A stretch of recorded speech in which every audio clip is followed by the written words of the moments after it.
pero es aquel que esté abajo de esa cota cero. Y con esto, a partir de los años 90, se comenzó a ver también ya al espacio subterráneo de una manera habitable.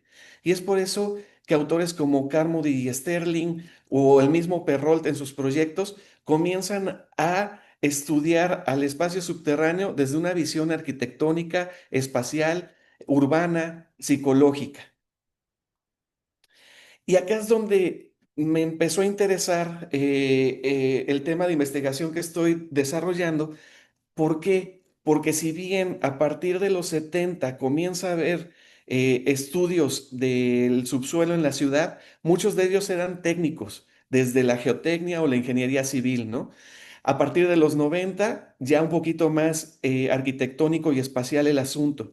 Pero todos los estudios que ha habido hasta ahora, se ha visto el espacio subterráneo desde abajo. No se ha visto esa integración hacia el arriba y el abajo, y mucho menos de ese espacio que queda entre el arriba y el abajo, que se llama espacio intermedio, umbral, intersticio. Entonces, me interesó ver cómo es esto lo que condiciona a veces al espacio subterráneo. Otro ejercicio que me gusta poner al exponer mi tema es este.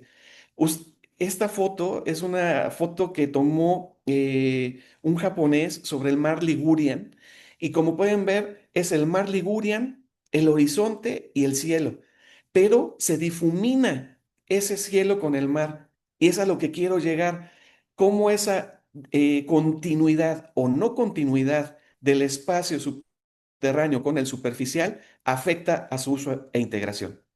Entonces, ya los antecedentes se los di. El problema de investigación, pues realmente es que no hay mucho en la literatura sobre el tema, y que también pues las ciudades siguen extendiéndose de manera depredadora, y es por eso que también se apuesta a la verticalidad, pero la verticalidad ha sido solamente hacia arriba, pero puede ser hacia abajo.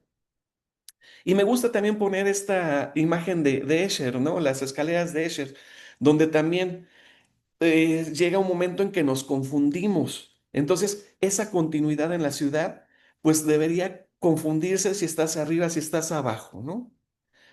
En cuanto al estado del arte, fíjense que es muy poco lo que se ha hecho en el tema. Comienza a haber ya algo muy importante a partir del 2010, sobre el espacio subterráneo y la ciudad, pero sobre percepción es muy poco. Y lo que hay de percepción, como les comentaba, solamente es desde arriba, digo, perdón, es solamente desde abajo. Por eso se plantea ver también al espacio subterráneo desde arriba. En cuanto al marco teórico conceptual, tengo tres conceptos clave, que es discontinuidad morfológica, espacio subterráneo e imaginario colectivo. No me quiero detener mucho en lo que se desprende de cada uno, pero como pueden ver, en cada círculo hay un traslape en donde, por ejemplo, discontinuidad morfológica y espacio subterráneo, podemos hablar de la ciudad fractal, o podemos hablar de la ciudad hojaldre de Vázquez, o también lo que usa Eisenman en sus proyectos de capas, ¿no? O cuando hablamos de espacio subterráneo e imaginario colectivo, podemos sacar también al fantasma urbano o el tercer espacio. Y cuando hablamos de discontinuidad y también imaginario colectivo, pues también es importante traer a cuenta lo que viene siendo la imagen urbana. Pero cuando los tres se unen, solamente hay una persona que habla de esos tres temas, pero lo habla a partir de su capacidad proyectual, su capacidad constructiva en la arquitectura, que es Dominique Perrault. Acá también empiezo a problematizar de manera teórica lo que es el tema, ¿no? Y desde Lynch ya decía que el espacio subterráneo constituye un mundo oculto y desconectado. O Reynolds, más reciente, que la sensación de un espacio no es parte visible del paisaje y esto hace que no importe. O lo negativo del subterráneo es a través de la tradición estética, ya lo decía Montfort a principios del siglo XX. Y así vamos viendo. Y es por eso que sale la discontinuidad morfológica, sale el concepto de heterotopía, una imagen dialéctica entre arriba y abajo, los umbrales, y es por esto que se debe tratar de manera diferente el estudio del espacio subterráneo. Por eso la metodología hay tres dimensiones, que es lo arquitectónico, lo urbano y lo simbólico. Lo urbano y lo arquitectónico viene siendo lo tangible y lo simbólico lo intangible. Y a partir de ciertas fuentes y objetivos de investigación, pues se trata de hacer un recorrido también histórico de qué fue, qué es y qué puede ser el espacio subterráneo en la ciudad. Es por eso que pongo esta imagen de qué ha sido en el pasado, qué es el presente y qué es el futuro. Pero el espacio subterráneo está condicionado a un contexto sociogeográfico, a un contexto cultural, económico, político, ambiental. Porque si vamos al pasado, podemos ver que era un recurso para refugio ante el clima, era un refugio ante las invasiones de otras culturas. También, por ejemplo, se empieza a imaginar el espacio subterráneo con dibujos o proyectos utópicos que vienen siendo refugios ante catástrofes ya no solamente naturales, sino humanas, o en el presente, que ante la escasez del espacio urbano apto y ante sus costos altos, el espacio subterráneo viene siendo un recurso donde se puede también proyectar arquitectura y espacio habitable. Por ejemplo, tenemos el Louvre, ¿no? Tenemos otros museos a través del mundo, estaciones de metro, estaciones multimodales, escuelas. Pero también, ¿qué va a pasar en el futuro con el espacio subterráneo? Si bien también hay ideas utópicas que no son construibles, hay otras que aterrizan porque van respetando el contexto y se van adecuando a lo que los rodea. Y también hacer un mapeo de cómo ha sido en el pasado, el presente y el futuro para ver cómo es la evolución y el uso del espacio subterráneo a través del tiempo. Acá, a grosso modo, es mi índice. Y pues bueno, estamos ahorita trabajando ya en lo que viene siendo a partir del 4 y el 5. Esperemos que pronto ya tengamos algunos resultados y el próximo año poder acompañarlos de nuevo. Y bueno, me gusta cerrar con esto de simplemente no podemos conformarnos con desarrollar únicamente la ciudad encima de la ciudad, sino también debemos construir la ciudad bajo la ciudad. Muchísimas gracias. Muchas gracias a ti, Ramón. Muy interesante el tema. Gracias. Ahora, la quinta ponencia a cargo de Leonor Elena Méndez Martínez. Ella viene de la Universidad Autónoma de Aguascalientes bajo el tema Arquitectura Novohispana de la región del Bajío Guanajuatense. Adelante, Leonor, y bienvenida. Gracias. Muchas gracias, buenas tardes. Voy a compartir pantalla.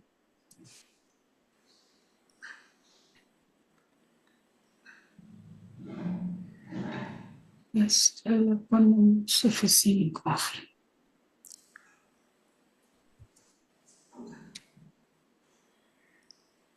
Ya está la pantalla compartida, solo Sí, modo. nada más hay que poner.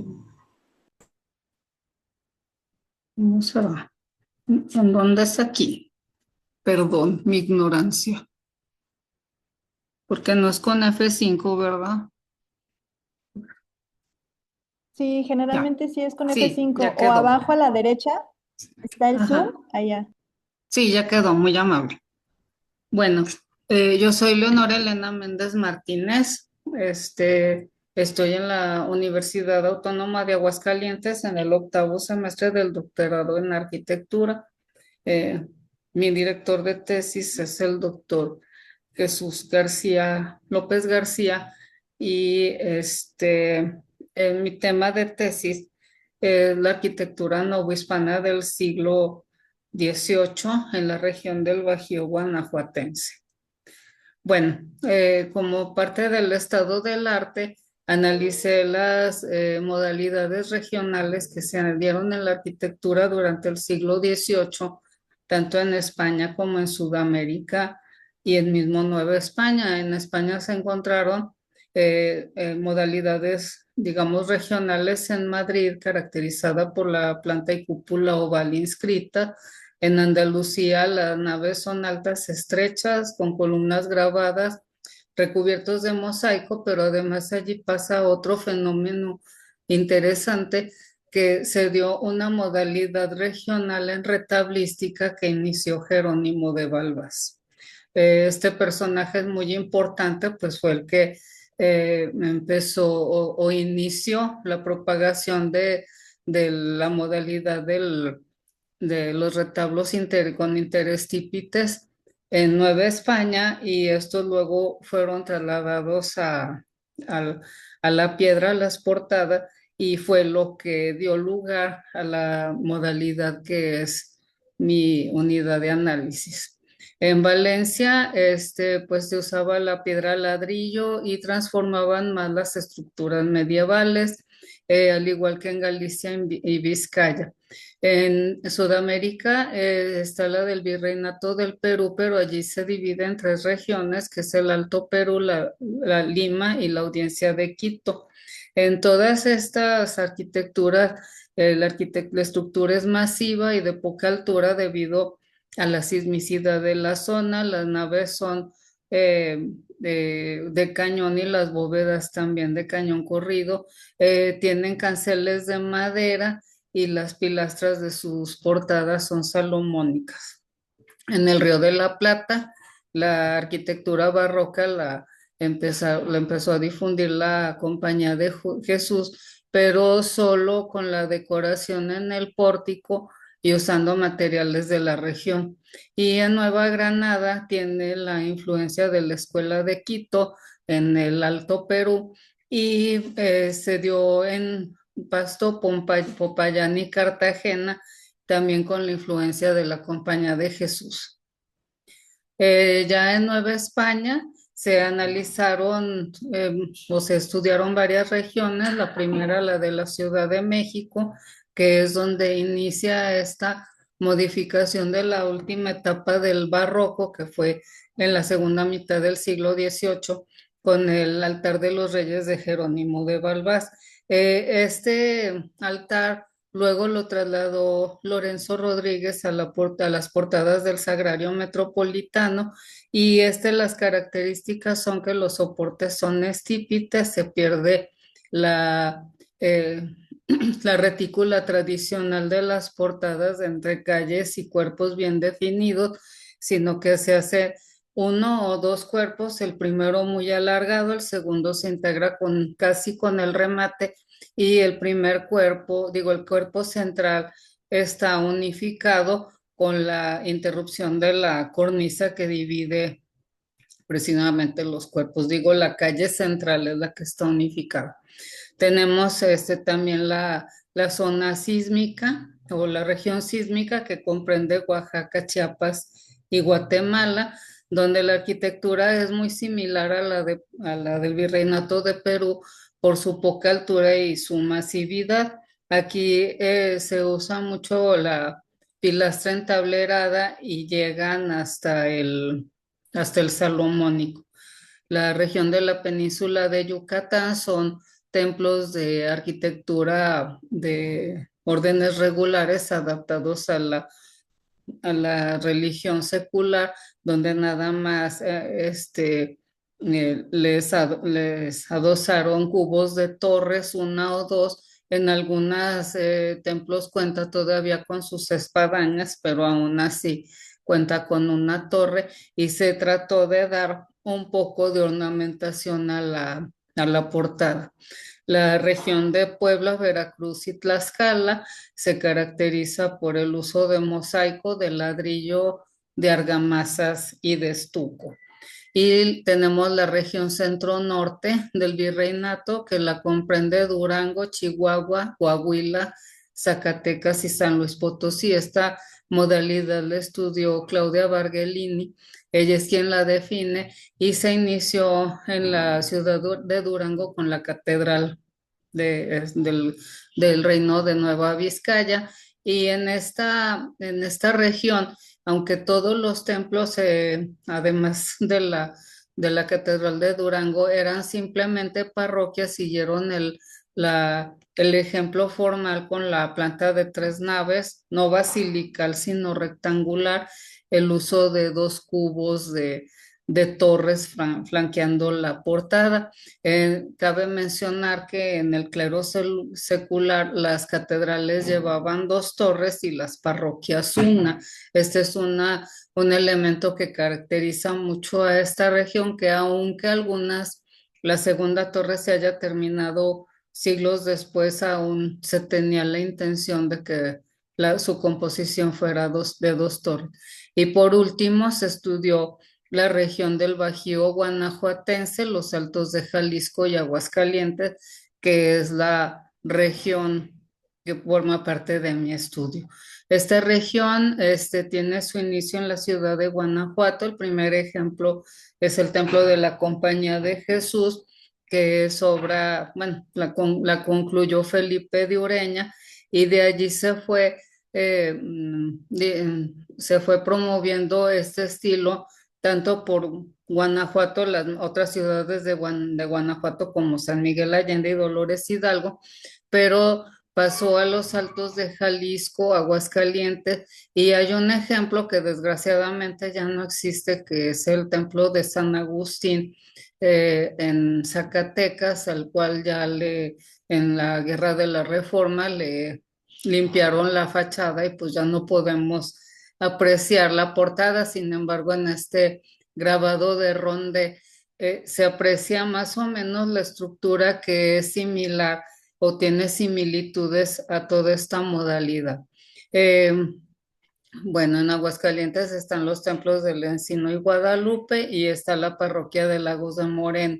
Hay un ejemplo tardío en Atotonilco el Alto, la parroquia de San Miguel Arcángel. Estos dos últimos ya más anástilos, aunque siguen conservando la estructura en la portada. El marco teórico y metodológico tiene como base la teoría de la recepción, la historia de las mentalidades y representaciones, los sistemas de creencias y la historia comparada. Todo esto es para determinar la transmisión y circulación de las ideas protonacionalistas y estilísticas, también estudiar o determinar ese pensamiento identitario en la arquitectura y sus representaciones como identidad criolla en las artes, en la cultura y en las manifestaciones artísticas y las transformaciones que se dieron en la sociedad. También para determinar o delimitar la región, se estudiaron los paralelismos, los hechos análogos entre las sociedades vecinas, y así se llegó a la definición y delimitación de la región del Bajío guanajuatense. Para los conceptos de arquitectura se tomó la teoría de la arquitectura de González Galván, las instrucciones del Concilio de Trento de Carlos Borromeo y la teoría de Tudelo y Gregotti. Todo esto para definir el espacio sagrado y sus características formales en la arquitectura del siglo XVIII, y así determinar los elementos tipológicos. Dentro del marco historiográfico se determinó que las élites criollas, que eran las que tenían más poder y más recursos, estaban dedicados a la minería y a las haciendas, mientras los peninsulares se dedicaban al comercio y eran designados en los niveles más altos de la autoridad eclesiástica y civil. Bueno, esta posición económica y social de las élites criollas trataron de reivindicar su capacidad intelectual, sus virtudes religiosas, su capacidad científica y su derecho a gobernarse por sí mismo. Todo esto fue en respuesta a las tensiones sociales y políticas con los peninsulares, y se dio especialmente en el Bajío y contra las reformas borbónicas. Todo esto se manifestó en las artes, pero especialmente en la arquitectura, pues trataron de que fungiera como representación de su poder, riqueza y devoción, y que además se diera como un ejemplo de la identidad y la estratificación social construyendo iglesias monumentales con fachadas recargadas, decían los academicistas. Bueno, ya vimos cómo se fue dando de la manera qué bases tenían y más o menos lo que se representaba. Entonces vamos a pasar a presentarles a Felipe de Ureña, que fue el maestro que inició la modalidad en esta región. Él nació en Toluca en 1697 y trabaja allí hasta 1729. De hecho, allí construye la sacristía del Templo de San Francisco, que hoy le llaman Capilla Exenta, en donde aún se tienen, bueno, como pintura representada más o menos los altares donde ya empezó a implementar su modalidad. Después trabajó en la Ciudad de México de 1737 a 40 como retablista. De allí pasó a Aguascalientes, donde lo contratan para hacer el altar mayor de la parroquia de la Asunción y luego los otros laterales. De hecho, tenemos aquí en el ejemplo de Jesús María, este era uno de los altares laterales que hizo Felipe de Ureña junto con su yerno García Castañeda, pero que luego fue vendido a a la parroquia de Jesús María. Tres Después minutos. sí, gracias, de Aguascalientes pasa a Zacatecas a trabajar en el Templo de la Compañía de Jesús y de allí se traslada a Guanajuato, donde construye la compañía y empieza a difundir la modalidad. Viaja también a Veracruz como retablista y a Oaxaca en la reconstrucción del del convento de San Francisco. En Guanajuato se queda su hijo, Francisco Bruno, que también se encarga de difundir la modalidad. Ahora, entre la comparación de los objetos, pues de fenómenos regionales, se estudió el paralelismo, los hechos análogos y se dio la definición y delimitación de la región. En cuanto a los resultados, pues tenemos que el protonacionalismo criollo es la representación del poder, riqueza y la capacidad intelectual de esas élites en la Nueva España. Aquí tuvo mucho influencia la hegemonía de la Iglesia Católica con los lineamientos de la Contrarreforma y la participación de las élites criollas, así como la integración de devociones nacionalistas como la Virgen de Guadalupe y los Cristos Rotos. Esta región está vinculada por la minería, la agricultura y el comercio por el Camino Real de Tierra Adentro y se difundió un estilo arquitectónico por la movilidad de los constructores como Felipe de Ureña, Andrés Manuel de la Riva, Francisco Bruno de Ureña y Santiago Medina. En cuanto a la discusión, pues se comprueba la existencia de esa modalidad regional de arquitectura en el siglo XVIII que se difundió hasta Aguascalientes, que sí circularon las ideas protonacionalistas y la reivindicación de la capacidad intelectual. La movilidad de los artistas por la región que fueron financiadas por las élites criollas. Además, fueron promotoras de las devociones nacionalistas como la Virgen de Guadalupe y los Cristos Negros, en Aguascalientes el Señor del Encino. Hay otras modalidades regionales que han sido estudiadas, pero falta estudiar otras regiones para completar el mapa de la arquitectura novohispana en Nueva España.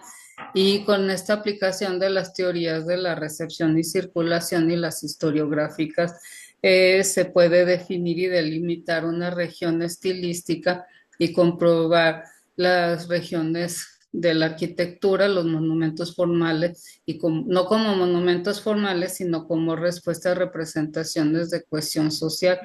También se encontró que hay falta de fuentes primarias para comprobar algunos datos y también la destrucción de algunos ejemplos que pueden ampliar la modalidad. También es sobre la posibilidad de otras investigaciones con base en la presente para definir otras regiones de encontrar similitudes y diferencias. Y comprueba la hipótesis de que después de 1750 surgieron ideales e ideologías en las élites criollas reflejados en la arquitectura con el Sagrario Metropolitano y replicándose en el Bajío Guanajuatense, los Altos de Jalisco y Aguascalientes. Muchas gracias. Muchísimas gracias, Leonor. Bueno, con esto hemos terminado con las ponencias de los doctorantes y damos paso a los comentarios.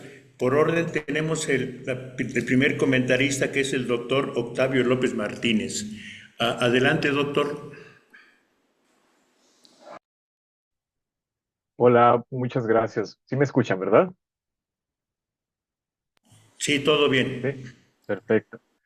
Bueno, primero que nada, pues muchas gracias por la invitación a participar en esta mesa y aprovecho para saludar a las compañeras del PIDA que hasta hace poco compartía seminarios con ellas.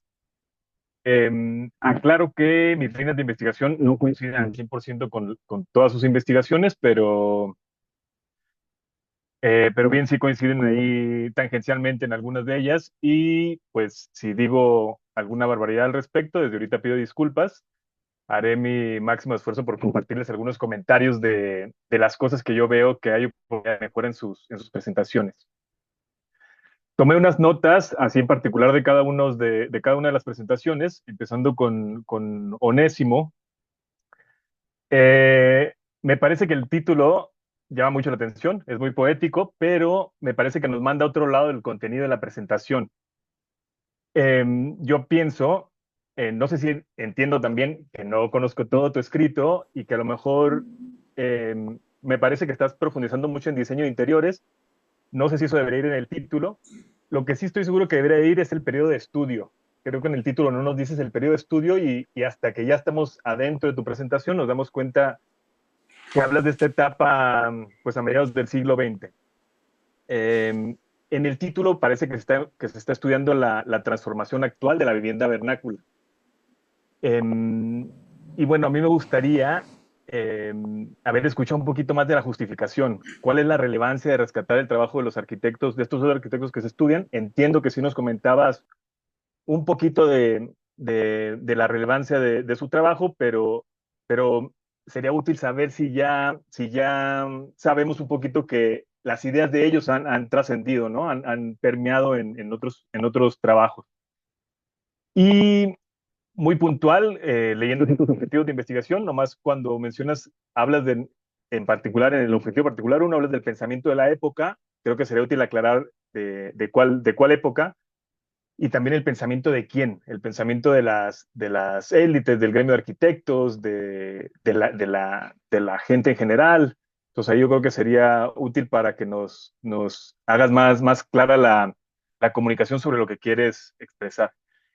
Y ya por último es si otra vez regresando a tu título, es si se civilizó la vivienda vernácula o más bien fueron estrategias de reemplazo de vivienda vernácula, ¿no? Entonces por ahí es donde me quedaba así la duda más profunda. Eh, en la segunda, Doctor, un comentario, sí. perdón, antes de que continúe, disculpe. Esa presentación la hizo Adrián Martínez. Su servidor es soy el moderador. Ay, discúlpeme, Adrián. Sí, sí, sí, sí, correcto. Gracias. Lo tenía anotado por aquí para agradecerle a usted, Onésimo, por la presentación que hizo sobre mí y era los comentarios para Adrián. Una disculpa, me equivoqué acá en la lectura. Continúo con la segunda que es de Leslie. Espero no confundirme y estoy diciéndolo de alguien más. Creo que el tema se muestra bastante sólido porque ya hay un avance de sexto semestre, a diferencia del compañero anterior. Eh, Creo que nos ayudaría un poquito en la comunicación cuando se presenta el trabajo, dar un contexto cuantitativo. Yo sé que no es un trabajo cuantitativo, pero simplemente mencionar, por ejemplo, de cuántos barrios se compone Guanajuato. Si bien se está hablando de un barrio en particular, pues darnos una introducción, ¿no? Hay 5 o 7 barrios y se está abordando este en particular. Y también qué tipos de espacios públicos hay en Guanajuato, ¿no? Sí se ven algunas imágenes y uno puede asumir de las plazas, bueno, entre otras cosas, pero no, pues ayudaría mucho también saber cuáles espacios públicos hay y cuáles se están abordando. Aunque ya más adelante en la presentación ya se definía cuáles serían estos tres que había en este barrio, ¿no? La tabla que se muestra esa tabla que es la que resume mucha la información que se ha hecho, creo que sería muy rica y se complementaría con un mapa donde se están mencionando esa transformación pasó en este año, esa transformación pasó en este otro año, que pudiéramos ver en el mapa de dónde está pasando, ¿no? Creo que sería bien rico para comunicar pues toda esa información que se está recabando y poder comunicarlo de manera gráfica. Una vez que mostraste así el panorama de los diferentes espacios públicos, bueno, yo tenía anotado porque vi la presentación un poco antes, pero después ya vi que sí tú profundizaste en algunos ejemplos del barrio del barrio que es tu barrio de estudio, que no tengo anotado. Y lo que no me quedó claro, y lo dijiste, una disculpa que no lo escuché, es si estás obteniendo información de los pobladores o de los usuarios actuales. Pienso que sí, por tu marco teórico, pero pues obviamente eso podría enriquecer las conclusiones que ya estás esbozando, ¿no? Porque ya esbozas algunas conclusiones de cómo fueron transformando estos espacios, pero también sería pues bien rico saber si han cambiado los usuarios de esos espacios, si sí han cambiado por qué, y si qué poblaciones tienen acceso a estos espacios públicos, ¿no? Que no están restringidas a ciertas poblaciones y otras poblaciones están limitadas a no poder usar estos espacios públicos. También ya son cuestiones que a mí me surgen a la hora de ver tu presentación, que no sé si está dentro de tus cuestionamientos. Si voy bien con tiempo, continúo con Malinaldi. Em, em, Está bien interesante la presentación. El título me pareció un poquito difícil, lo leí muchas veces, ¿eh? Porque estaba tratando de entender, creo que ya tienes algunos conceptos que vas a desarrollar, que están en tu título, pero bueno, me quedaba duda principalmente en si tú vas a identificar la memoria generacional o la persistencia. Que pienso yo que si te estás enfocando por la persistencia, me hace pensar que es algo un poquito más cuantitativo, ¿no? Como qué tanto persiste esas memorias, o si te vas a ir por el lado de que en el título fuera si la memoria generacional, pensaría de cuáles son las memorias y cómo se expresan estas memorias, ¿no? Y a mí en particular, que no es mi tema, pues me quedaba esa duda, ¿no? De si podrías 3 minutos, esbozarnos, doctor. Disculpe. correcto. ¿Cuál es la diferencia entre la memoria colectiva y la memoria generacional? Lo puedo asumir ahí por la palabra, pero me preguntaba si es un concepto que ya se ha sido elaborado. Y por último, eso sí nos dijiste que industrialización es algo que tú vas a elaborar, y me causaba en duda eso, si solo hubo transición de industria, que cambió el tipo de industria, o si fue una política de desindustrializarlo. Continúo para poder compartir un poco más de los otros ponentes. De Ramón, me quedaba dudas de un principio si era una disertación o argumentación teórica, y si va a haber alguna aplicación a un contexto, una ciudad, una región, ya que pues sería muy distinto, sobre todo si se van a abordar imaginarios, de quiénes serían esos imaginarios, de los especialistas del hábitat o de las poblaciones. Y si vamos con las poblaciones, por ejemplo, pienso yo que el imaginario de una persona de la Ciudad de México, donde el imaginario del subterráneo sería pues toda esta vida que pasa en el metro, será muy distinto en Oaxaca, donde generalmente la relación con el subsuelo es por la extracción de agua con pozos, ¿no? O en el desierto, donde generalmente lo vemos con utopías para protegernos del sol. Em, por ahí me gustaría haber leído tu hipótesis, no la encontré. Saber a dónde piensas llegar con tu tesis, ¿no? Y también si esto va a tener alguna vinculación social, alguna vinculación con la sociedad. Bueno, por último, el trabajo de Leonor creo que está bien concreto y ya está en la parte final. Creo que en el título le faltó arquitectura religiosa, que dice arquitectura del Bajío. Es evidente que es una tesis que ya está en conclusión. A mí me hubiera gustado un poquito escuchar más de las partes finales, ¿no? De cuáles fueron los hallazgos principales y las investigaciones emergentes. Ya por las cuestiones de tiempo, ya no se pudo profundizar mucho en eso, pero creo que es en lo que se puede enfatizar más, porque ya estás en la parte final y em, ya nos puedes impresionar con esos resultados que ya tienes ahí a la mano. Eso sería todo por mi parte. Muchísimas gracias, doctor. Ahora vamos a escuchar los comentarios de la doctora Elisa Marcela García Casillas. Adelante, doctora. Muchas gracias. Bien, comienzo con, permítanme, porque ya perdí el nombre aquí, de Adrián. Bien, yo también coincido con el doctor Octavio en relación a la temática, porque mencionas que se enfoca al surgimiento y profesionalización de la arquitectura de interiores. Entonces creo que por ahí hace falta especializar un poquito más y sobre todo, bueno, también por ahí mencionas creo que algo de la revista, ¿no? De arquitectura y decoración, estoy muy segura, sí, que es de 1937 a 1943. Por ahí también sería interesante revisar la que era de arte y ciencia, porque también hay algunos trabajos, se menciona brevemente cuestiones del interior, sobre todo si estás hablando de la profesionalización de esta disciplina. Entiendo que, bueno, hablas mucho sobre Alberto Tearay y de Clara Porcet. No sé si se hable un poquito sobre esta línea del interior y del diseño de mobiliario y la cuestión decorativa, porque pues al final me genera un poquito de duda, porque hablas de vivienda vernácula, pero mucho de eso también tiene que ver en vivienda social, ¿no? Y en el diseño interior no tiene que excluir a ninguna de las tipologías de vivienda. Entonces, bueno, nada más como hacer ahí tesis. Em, También por ahí mencionas la cuestión de la economía moral, generar esta interpretación de las formas de vivienda y sobre todo el habitar, ¿no? O sea, esta parte de las formas de habitar. Te recomiendo por ahí si puedes revisar al doctor Enrique Ayala Alonso, que también tiene estos libros de la vivienda sobre las formas de habitar. Eh, Hablas también sobre hábitos, sensibilidad, procesos civilizatorios y hablas sobre Burke. Te recomiendo también si puedes revisar un poquito temas de las ingenieras domésticas, que hablan también sobre esta parte de la cuestión de la formación de la habitabilidad en la vivienda. Te puede ayudar un poquito Ellen Gray, también la parte de los estudios de la arquitectura de interiores. Y bueno, de manera general, hablas también sobre la economía de interacción dinámica de Burke.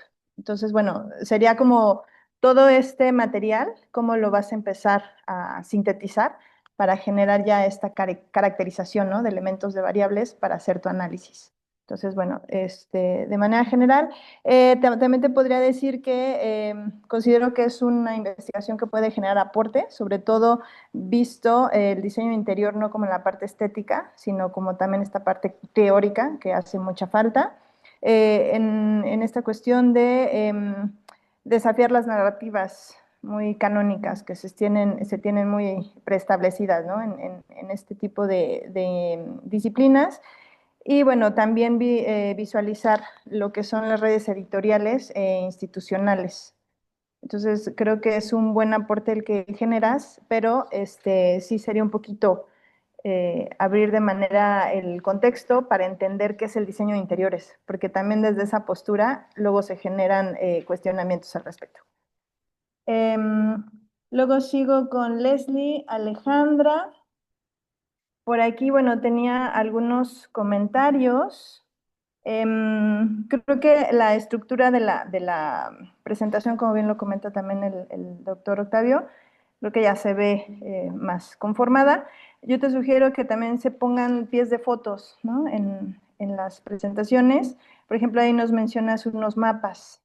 Entonces, bueno, nos ibas narrando, pero de alguna manera también el lector puede enfocar más esto si pones quién lo hizo, qué estamos viendo, la fecha, precisamente para identificar también esta narrativa. Eh, por ahí mencionas, déjame ver, uso de material de categorización de datos. Por ejemplo, la tabla sobre las transformaciones del siglo XX, también considero que es muy relevante. Coincido con el doctor también de apoyarte con algún mapa, algún plano que nos ayude precisamente a reafirmar esta información que nos generas. Pero también sería interesante mencionar cómo la fuiste construyendo, ¿no? Fuentes primarias, secundarias, una síntesis de información. digo, como para también reafirmar que se tienen argumentos en la conformación de este material. Por otro lado, mencionaste por ahí una propuesta de escalas, ¿no? De la calle, el barrio y la ciudad. Entonces creo que a mí me faltó un poquito ver cómo hacías esta relación, aunque sea de manera sintetizada, pero creo que es una parte medular de tu investigación. Eh, También por aquí, lo mencionan tus compañeras, pero te sugiero, porque hablas también sobre los estudios de la vida cotidiana, entonces hablar sobre la Escuela de los Anales francesa, con precisamente Bloch y Lucien Febvre, que precisamente hablan sobre el análisis, ¿no? De la vida cotidiana en cuestiones sociales. Y bueno, preguntarte también qué falta y en cuánto tiempo. O sea, tenerlo pues muy presente porque a veces se nos va el tiempo, ¿no? O sea, cuáles son los alcances, las limitantes que tienes en investigación y hacer el planteamiento en factor tiempo para poder bajarlo. Y bueno, en otro caso, ay Dios, es que tengo aquí varios analíticos que puede transferirse a otros contextos latinoamericanos, entonces creo que es y sobre todo el aporte social es evidente y el impacto de la turistificación. Me voy a dar prisa porque se me está acabando el tiempo. Malinali Saucedo, también coincido en revisar la puntualización del título para no abrir a otras ideas. Es también importante estos estudios sobre los rasgos de la memoria generacional. En este caso te recomiendo revisar también a la doctora Pilar Gonzalo Aispuro, que habla sobre vida cotidiana. También por ahí, ¿qué más? La revista Arte y Ciencia de Nicolás Mariscal. Y por ahí revisar a Agnes Heller y Michel Desartó, que nos hablan también sobre vida cotidiana y creo que esto también a tus compañeros les va a servir. Rápido, ¿quién me falta? Perdónenme que me vaya rápido, que se me va el tiempo. Ramón, por ahí sí es importante hacer estudio de la revisión de la percepción del espacio subterráneo. Creo que tú también lo mencionas, pero fue como muy estándar, entonces sí sería importante. Por ahí el aporte es claro, pero creo que sí todavía existe una laguna, ¿no? Del imaginario. Ahorita lo comentaba el doctor Octavio, ¿desde qué perspectiva se aborda este imaginario? Porque también un imaginario histórico, desde el investigador o desde el habitante, es diferente al contemporáneo. Entonces sí sería importante aterrizar eso. Y bueno, por último, Leonor Elena Méndez. Bueno, creo que también por lo mismo de que ya estás en octavo semestre, la investigación ya está muy, muy avanzada. La coherencia en la estructura pues ya se ve con un nivel bastante alto. Es claro que va hacia una investigación en historia. También coincido en especificar en el título. Se me hace interesante que en tus conclusiones muestras que se comprueba la tesis, bueno, perdón, la hipótesis. Y también por ahí que te encontraste, ¿no? Con algunos, digamos, panoramas adversos, como la falta de fuentes primarias. Pero bueno, lo interesante es qué se hizo para lograrlo. Y ya por último, bueno, se genera nuevo conocimiento al aplicar marcos teóricos para explicar la razón de la difusión estilística. Entonces, bueno, me quedo con eso. Gracias. Muchísimas gracias, doctora. Pues con esto terminamos esta mesa. Quiero comentar los agradecimientos hacia todos los ponentes, a los comentaristas y pues comentar respecto a que los puntos que aquí ya comentaron las doctoras y el respeto que hay por la arquitectura vernácula, los cambios de la imagen e inclusive persistencia de los espacios urbanos sobre o bajo la tierra y temas interesantes y el paseo que nos dieron por el espacio novohispano. Les agradezco su servidor Onésimo Mollado aquí desde las instalaciones de la ESIA en Regina, Ajá, y los invito a la siguiente mesa simultánea 6, en forma virtual, con área de investigación, de innovación tecnológica y diseño en forma virtual. Muchísimas gracias por su tiempo. Gracias a gracias. ustedes. Gracias. Hasta luego.